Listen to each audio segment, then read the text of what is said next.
Hei sina, mul on sulle välja pakkuda üks lahe mäng.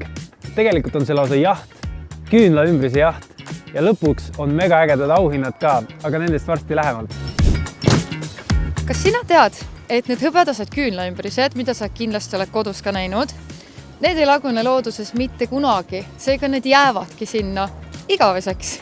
Aga õnneks meil on plaan ja sina saad aidata. Kogu kokku nii palju küünlaümbriseid, kui sa vähegi saad ja teeme sellest ühe põneva võistluse. Osaleda võid nii üksi kui ka grupiga. Peaasi, et mõni täiskasvanu aitaks teil pärast lihtsalt need kogutud küünlaümbrised siia kuusakoskisse ära tuua. Aga nüüd auhindadest. Üksinda osaleja võib võita endale elektrijalgratta koos kiivriga.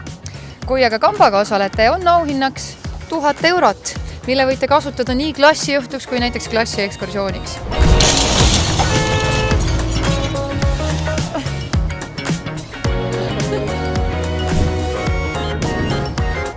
Selleks, et võita äge auhind, kogu kokku kõige rohkem küünlaümbriseid, too need kuusakoskisse ja täida ära registreerimisvorm.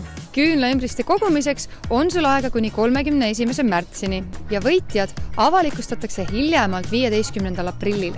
Kogutud küünlaümbriste rahalise väärtuse annetab kuusakoski heategevuseks ja paneb ise veel enda poolt sama palju juurdegi. Organisatsioon, kellele raha annetatakse, selgub rahvahääletusel kampaania lõpus. Palu vanematelt abi või uuri ise, kuidas täpsemalt osaleda Kuusakoski kodulehel.